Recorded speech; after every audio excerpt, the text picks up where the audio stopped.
जागते रहो। अरे ये क्या यार, जब से मैंने अपनी नई कंपनी ज्वाइन की है, जब से ईपीएफओ से कोई मैसेज ही नहीं आ रहा। मैसेज? ऐसा कोई मैसेज भी आता है क्या? यार जब कंपनी हमारा पैसा काट के पीएफ अकाउंट में जमा करती है तो ईपीएफओ से मैसेज भी तो आता है। अच्छा यार, लेकिन मैंने तो कभी चेक ही नहीं किया कि मैसेज आता है कि नहीं आता। अरे ला मैं तुझे दिखाता हूँ। अरे ये क्या यार, कंपनी ने तो 4 महीने से पैसे नहीं डाले।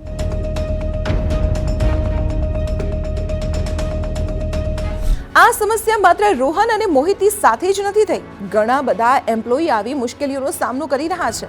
થાય છે એવું કે કંપનીઓ પોતાના એમ્પ્લોયીની સેલેરીમાંથી પીએફ એટલે કે પ્રોવિડન્ટ ફંડના પૈસા તો કાપી લે છે, પરંતુ તે પૈસા તેમના પીએફ ખાતામાં જમા નથી કરી રહી. ખાસ કરીને ઘણા સ્ટાર્ટઅપમાં આ પ્રકારના કિસ્સા સામે આવ્યા છે. આ કર્મચારીના ભવિષ્ય સાથે રમત કરવા જેવું છે, કારણ કે પીએફના પૈસા ફ્યુચર માટે સેવ કરવામાં આવે છે. 20થી વધુ કર્મચારીઓ ધરાવતી દરેક કંપની માટે ઈપીએફઓમાં રજિસ્ટ્રેશન કરાવવું ફરજિયાત છે. ઈપીએફઓમાં રજિસ્ટર્ડ કંપનીઓએ કર્મચારીની બેઝિક સેલેરીનો 12% હિસ્સો પીએફમાં જમા કરાવવાનો હોય છે, અને આટલો જ હિસ્સો વિવિધ હેડ હેઠળ કંપની પણ જમા કરાવે છે. પીએફ માટે કાપવામાં આવેલી રકમ ઈપીએફઓમાં જમા કરાવવાની જવાબદારી કંપનીની છે. જે મહિનામાં પગાર જમા થાય છે તેના પછીના મહિનાની 15 તારીખ સુધીમાં એમ્પ્લોયરે ઈપીએફઓમાં ફંડ જમા કરાવવાનું હોય છે. એટલે કે જો સપ્ટેમ્બર મહિનાનો પગાર 1 ઓક્ટોબરે મળે છે તો 15 ઓક્ટોબર સુધીમાં સપ્ટેમ્બર મહિનાનો ડિડક્ટ થયેલો પીએફ જમા થઈ જવો જોઈએ. સુપ્રીમ કોર્ટે ફેબ્રુઆરી 2022માં સ્પષ્ટ કર્યું હતું કે જો એમ્પ્લોયર તરફથી ઈપીએફ યોગદાનની ચૂકવણીમાં કોઈ ડિફોલ્ટ અથવા વિલંબ થાય છે તો એમ્પ્લોયરે પ્રોવિડન્ટ ફંડ એક્ટની કલમ 14B હેઠળ રિટર્ન ચૂકવવું પડશે.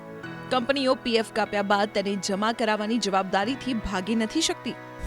રોહનના કિસ્સામાં તમે જોયું કે તેની કંપનીએ તેના પગારમાંથી પીએફના પૈસા કાપી લીધા, પરંતુ તેને ઈપીએફઓમાં જમા નથી કરાવ્યા. આવા ઘણા કિસ્સાઓ સામે આવ્યા છે. ગયા વર્ષે એડટેક કંપની બાયજુ વિશે પણ આવા જ સમાચાર આવ્યા હતા. જો કે કંપનીએ ઘણા ડીલે પછી આ પેમેન્ટ કરી દીધું હતું. તેથી તમારા પીએફના પૈસા ખરેખર તમારા ઈપીએફ ખાતામાં જઈ રહ્યા છે કે નહીં તે ચેક કરવું જરૂરી છે.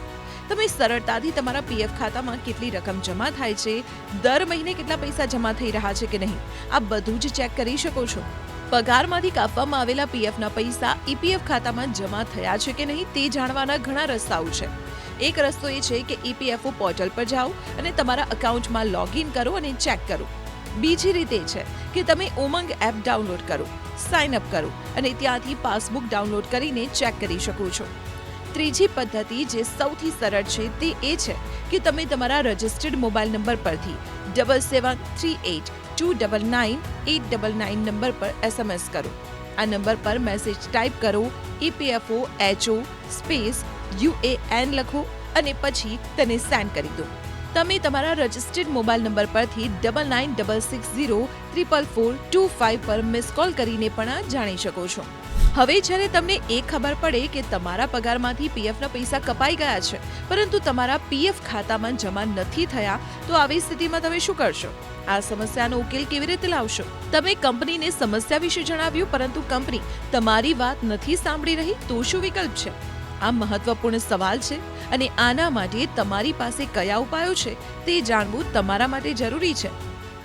जो ईपीएफओ का ऑफिस है वहाँ पे या तो राइटिंग में कंप्लेन कर सकते हैं, उसके साथ में आपका सैलरी स्लिप भी अटैच कर दीजिए और जो आपने पीएफ का स्टेटमेंट डाउनलोड किया है वो भी अटैच कर दीजिए, जिसमें दोनों में डिस्क्रिपेंसी है वो दिख जाएगी. इसके अलावा ईपीएफओ का ऑनलाइन भी ग्रीवेंस मैनेजमेंट पोर्टल है, तो वहाँ पे भी आप जो डॉक्यूमेंट वगैरह अपलोड कर सकते हैं और उसमें पूरा प्रोसेस दिया हुआ है, क्या क्या करना है, लॉगिन करना, आपको ओटीपी वगैरह आएगा तो आप कंप्लेन वहाँ पे कर सकते हैं. तो ईपीएफओ फिर आपके एम्प्लॉयर को लिखेगा, थोड़ा प्रेशराइज करेगा और वैसे ईपीएफओ के पास पावर है, वो पुलिस कंप्लेन भी कर सकते हैं. જો તમે ઈચ્છો તો તમારા વિસ્તારના રિજનલ પ્રોવિડન્ટ ફંડ કમિશનરને પણ ફરિયાદ કરી શકો છો. તમે કંપની અને તેના ડિરેક્ટર્સને કાનૂની નોટિસ મોકલી શકો છો. એટલે કે તમારી પાસે ઘણી બધી રીતો છે જેના દ્વારા તમે તમારી કંપનીને તમારું જૂનું પીએફ કોન્ટ્રીબ્યુશન જમા કરાવવા માટે મજબૂર કરી શકો છો.